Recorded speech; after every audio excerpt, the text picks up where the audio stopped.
vipi traders? Karibuni sana MPG Forex na mimi ni mentor wako Jobson Edward, na leo nataka nikuelekeze namna jinsi ya kusoma news pamoja na kuzielewa news na jinsi ya kuzitrade, kwa sababu kumbuka kwamba hizi news na zenyewe pia ni tricky. Yani namna jinsi zinavyotangazwa ni tofauti na namna jinsi matokeo yanavyoenda kutokea. Sometimes, not all the time. Lakini mara nyingi utakuta kinachotangazwa kinakuwa tofauti na kinachoenda kutokea kwenye price yenyewe. Kwa hiyo nataka nikuelekeze namna jinsi ya kuzisoma hizi news na ili uzielewe na ili uweze kujua ni jinsi gani utatrade news na utatake advantage ya kutrade hizi economic events. Sasa kwanza kabisa ziko platform nyingi ambazo zinakupa wewe hizi news, lakini hii hapa inafahamika kama Forex Factory, lakini zipo platform nyingi sana. Hata baadhi ya brokers pia wanatoa hizi news mbalimbali. Lakini mimi napenda kutumia Forex Factory. Sasa hapa kwenye Forex Factory nataka nikwambie kitu kimoja. Hizi ndo news unazoziona. Make sure unaangalia tarehe, ni tarehe gani unakuwa upo katika tarehe husika. Kama ni tarehe 15 unakuwa upo katika tarehe 15. Kwa sababu news zinatangazwa kwa tarehe. Kwa hiyo hapa katika news utaona kwamba kuna impact. Kwanza kuna muda, alafu kuna currency, alafu kuna impact. Manake muda ambao news inatangazwa, alafu currency, yani hiyo pesa ambayo inaihusu, hiyo news inaihusu currency gani? Kama inaihusu JPY, kama inaihusu Australian dollar AUD, kama inaihusu GBP, kama inaihusu AUD, kama inaihusu JPY, whatever. Lakini kitu kingine cha tatu hapa kuna impact, kwamba hiyo news ambayo inatangazwa impact yake ni ipi katika market. Sasa nataka wewe pay attention hapa kwenye impact. Ukiona rangi ya njano hii inamaanisha kwamba low impact.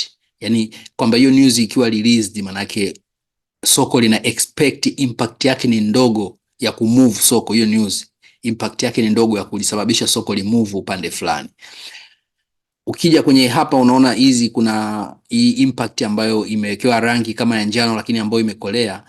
Hapa ni medium impact expected, kwa maana ya kwamba hii news ikiwa released manake impact yake ni ndogo kwenye soko. Nguvu yake ya kuweza kulimove soko, kusababisha soko lielekeo uelekeo fulani ni ya kawaida. Nasema ni medium, ni ya kawaida, sio ndogo sana lakini ni medium, ni moderate, ya kawaida. Lakini sasa nataka kitu cha mwisho uangalie, ngoja nisogee hapa tutafute high impact. Hizi nyekundu, hizi impact zenye rangi nyekundu. Kwa hiyo mimi waga napenda kutembea na hizi nyekundu. Hizi ndo news ambazo zinakuwa na volatility ambayo mimi naitaka kama nikiwa nafanya scalping. Kwa hiyo hizi news zina impact kweli na sio masiala, zina impact kweli, lakini the problem ni kwamba hizi news pia ziko manipulated, zinafanywa manipulation. Kwa hiyo unatakiwa uwe very careful unapokuwa unazitrade hizi.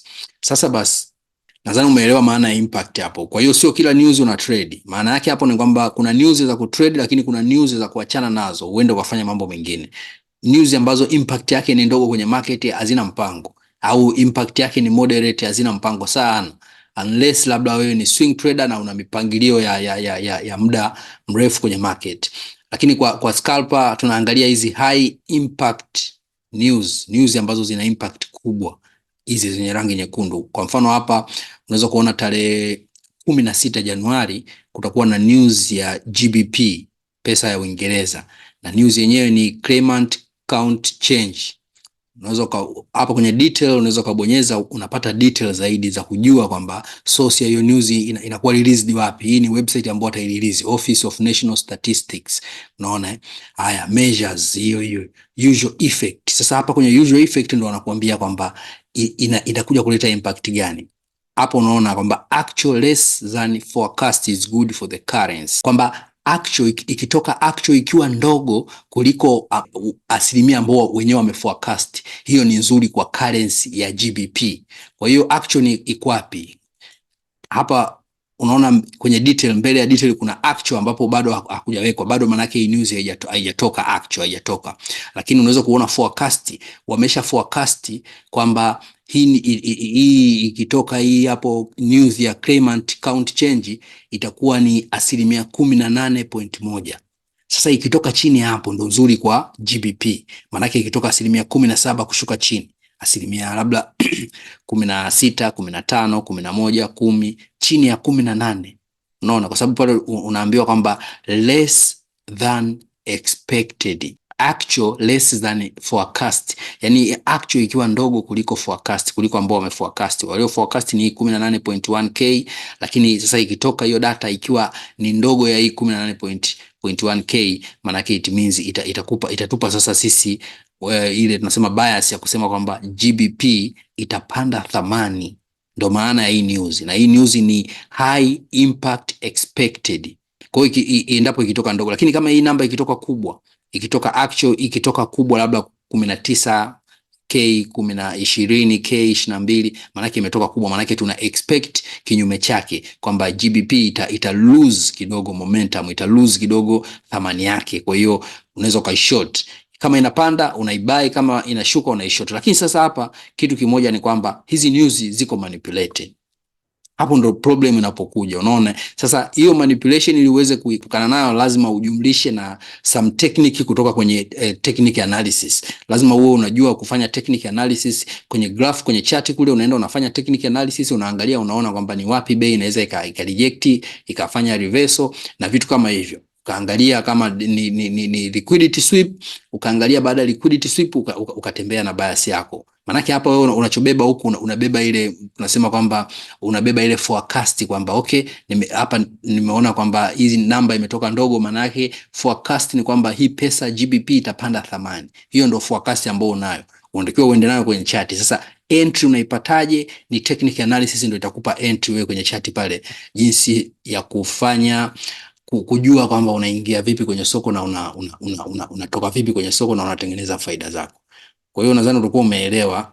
Kwa mfano ukija tena hapa saa 10 kuna news ambayo ina use card Canadian dollar, ambayo na yenyewe ni important, ni news muhimu sana, unaona, high impact expected. Unaona, unaweza ukabonyeza hapo.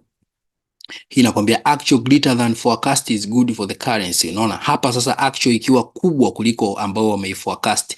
Wameforecast -0.3 ndio ambao wameforecast. Kwa hiyo actual hapa tunasubiri kuona kwamba ikitangazwa ikiwa kubwa, ikiwa kwa mfano -0.2%, maana hiyo ni kubwa kuliko hii hapa forecast. Maana hapo tuna expect kwamba Canadian dollar itapanda thamani, itapanda thamani. Kwa hiyo kwa maana kwamba kama kubai, hapo ndo wakati wa kuibai, kwa maana itapanda thamani. Lakini sasa haipandi thamani muda huo ambao news inakuwa imekuwa released.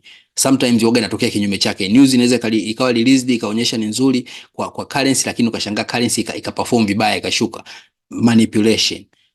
Unaona, manipulation. Kwa hiyo lazima uwe makini, lazima ujue. Hapa unabeba forecast, ukienda kule kwenye kutrade unatafuta entry kwa kutumia technical analysis ili uweze kuingia vizuri. Na technical analysis yoyote utakayotumia wewe, njia yoyote, mbinu yoyote utakayotumia, make sure ina respect manipulation. Make sure unaingia after liquidity sweep, hapo ndo utakuwa safe. Unaona, kwa hiyo nadhani utakuwa umeelewa. Hizi high impact expected ndo news ambazo zinakuwa na matokeo chanya, na mimi ndo waga nazitrade. Lakini hizi zingine ni news za kawaida tu ambazo huwa wanazitrade swing traders na aina nyingine ya traders. Lakini kwa mimi hapa ambaye specific huwa anafanya scalping, huwa napenda hizi zenye high impact expected, ndo news ambazo mimi naweza nikatembea nazo na zikanipa matokeo ninayohitaji kwenye masoko ya forex.